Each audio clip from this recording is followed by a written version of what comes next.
private, like in your thing you have to notice.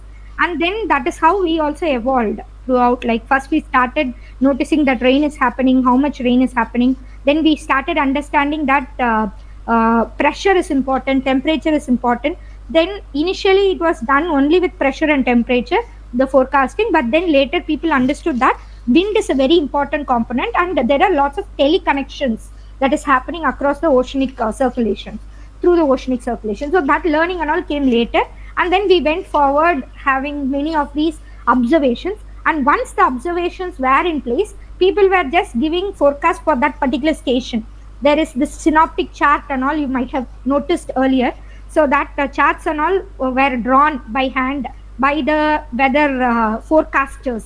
So now it all started with those weather forecasters. Now we are going forward with these observations. So there are lots of earlier it was like whole unit has to be there, like Stephenson screen, then one thing for a rain gauge, self-recording rain gauge, and automatic some evapotranspiration instrument is needed. But now everything can be inside a automatic weather station, and everything can be automatically collected. Earlier it was like one person has to go note down all the records, and then he has to digitize it, come back.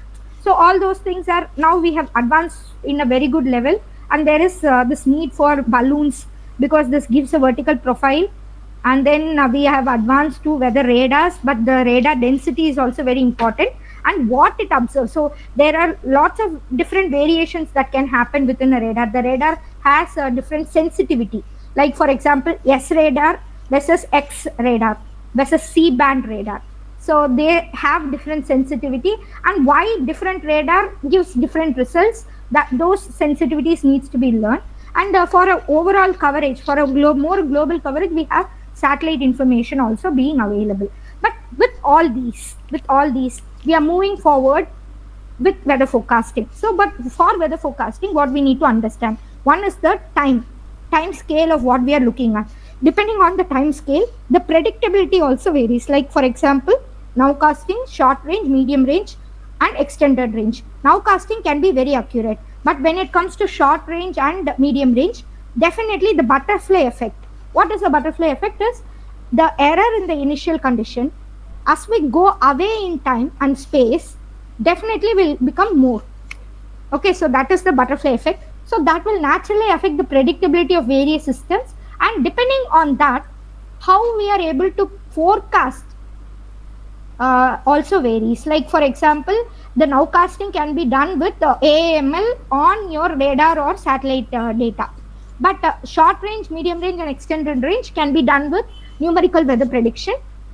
And then sub-seasonal, seasonal, we depend on statistical forecasting. Here statistical forecasting are based on historical records. We have parameters which influences, like for example, for southwest monsoon, then we have certain area and certain circulation. So if the circulation is like this in the given time, then it will happen, the rainfall can be excess. They won't give actual value, but they will give you anomaly plots, whether it can be excess or it can be deficit. So those things can happen with statistical forecasting. And now machine learning can be used for all the multiple time scales of forecasting, but it has to be very well merged. Otherwise, just using AML without knowing the science behind many of these working methodologies will not help. Okay, going forward, numerical weather prediction. What is numerical weather prediction? For any modeling, for any process-based modeling, there is a initial value problem. It is an initial value problem. Like for example, we need to give what we are what process we are modeling. We need to give what is the initial condition of that process. So for example, if you take a tank system, then you have to know what is the inflow, what is the tank specification. If there is any outflow at a particular time or a particular stage of water, then you have to declare. So this is like a closed experiment problem. It is easy to simulate and it is easy to mathematically represent. But when it comes to atmosphere, it is not very easy, because atmosphere has lot of interactions. This is the basic interaction that you can see.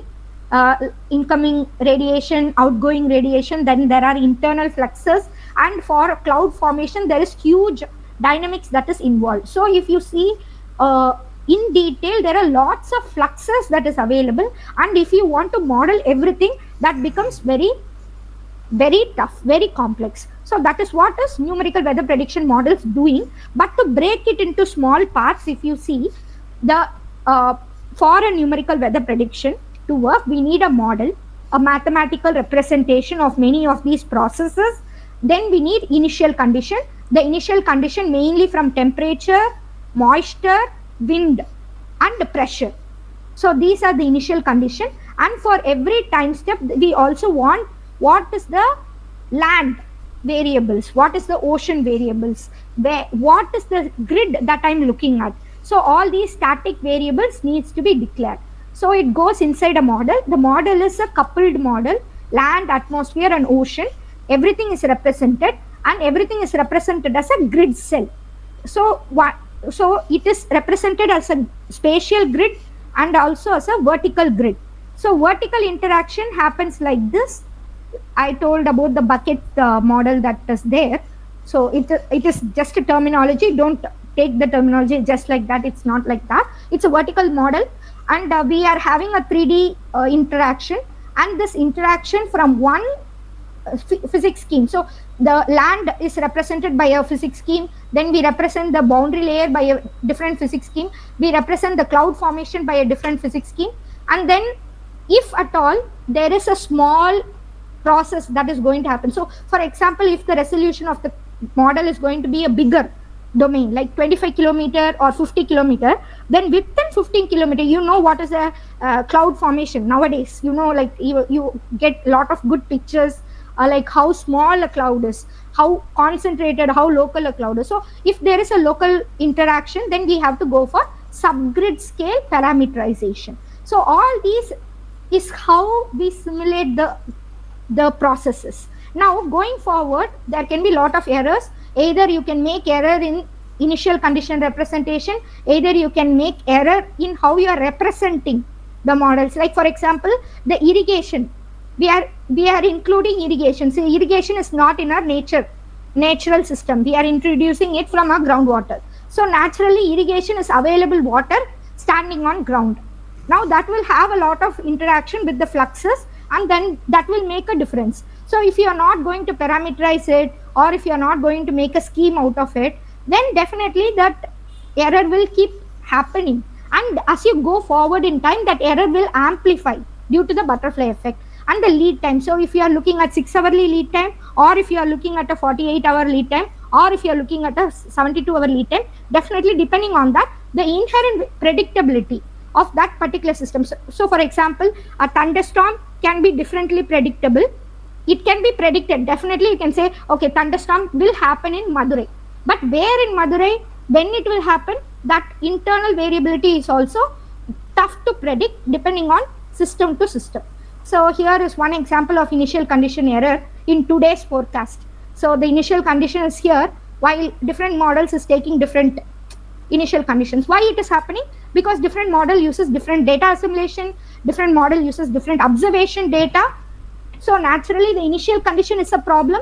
Definitely then going forward, the model will deviate much from the occurring systems. And there is a concept of ensemble forecast. What is ensemble forecast?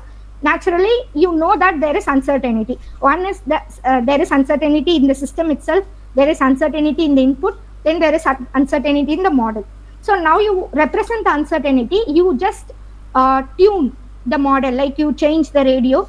Just the radio is same, but you're going to change the frequency. So you're going to change certain parameters, and you are going to run the model, and then you're going to get outputs. Now based on each of these things, the output probability can be defined. But now a good ensemble system should have truth somewhere within the ensemble distribution. But many of the ensemble forecasts from ECMWF or GFS, for many of the system may not have. So the truth can be somewhere here, their ensembles can be somewhere here. So again, the ensemble distribution may not be representing the truth. So that is a deviation that we can expect. And then nowadays we are also having the numerical weather prediction at higher resolution, called as the regional climate model. The input from the global climate model, the concept of numerical weather prediction is same. But now the input, instead of running the every kilometer. So if I want the output at 1 kilometer, I cannot run the whole model for whole globe at 1 kilometer. So wherever I want, I will fix a domain that is called a limited area, and I will force the input from the global output. Global model can be 25 kilometer, 50 kilometer. So this is called as dynamic downscaling. So I am going to downscale that coarser resolution to a finer resolution. So again, the methods are all same. The numerical weather prediction methods are all same, but just the input and lateral boundary condition is going to come from a bigger model, and I'm just going to run the model for my area of interest. So this thing I'm doing in for Tamil Nadu and Kerala. So we have set up a region covering Tamil Nadu and Kerala and parts of Andhra. So we have been doing it from 2020. I have configured the model. I have done some sensitivity analysis, and we are giving output. So this seems to improve the spatial and temporal representation of the outputs. Now going forward, we are not we are not, like, we have a lot of intrinsic unpredictability in atmospheric sciences. We cannot predict everything. So some systems are predictable, some systems are not. Some systems have a lesser time of occurrence, some systems have a longer time of occurrence. Depending on that, depending on the model resolution, if you keep increasing the model resolution, your computational read will also keep increasing, and then your need to couple also will keep increasing, because just the land, if you want to simulate the land, just making high resolution land models alone will not work. Again, what is happening in the ocean, what is coming inside also matters. So there are lots of yes and no, lot of adjustment that needs to happen, and so we need to go forward, include many things. And now AAML has a good scope, because once we know all these and we are scientifically able to use AAML for solving many of these problems, definitely going forward we will have a very good system of prediction forecasting that is expected in near future. Yeah.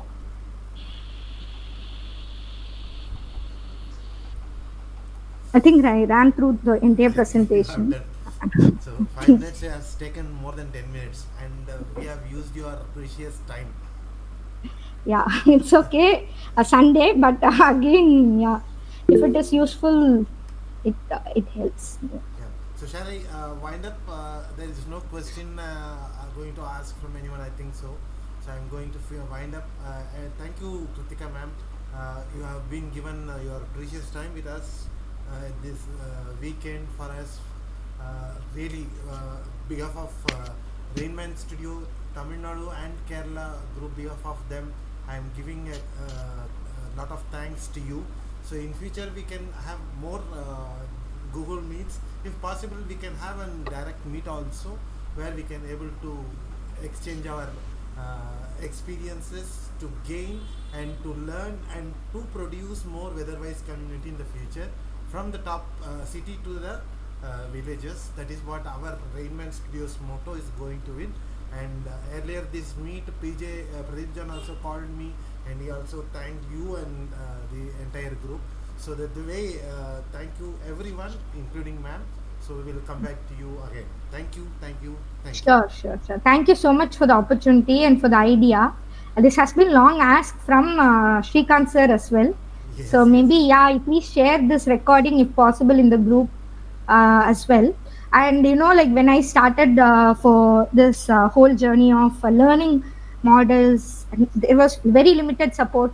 And if I want to know about certain systems, like for example, US and all has their own like classification of systems. Like they know they have an entire number of events going into a dry line thunderstorms. They have entire number of events going into a different.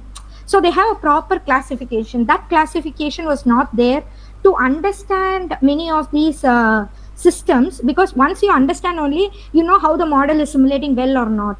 So I have used a lot of your expertise, especially Shrikant sirs and your explanation, and many of the group people, like even they are younger, they have a very good understanding on how the system evolves. So I think we have to work collaborated way Yeah. in going forward, and more publications actually, not only working on this or wasting our time more on the publicity, that is important, but then another version of it is we need to concentrate on making systematic publications, at least in a very Indian journal. It's okay, but then something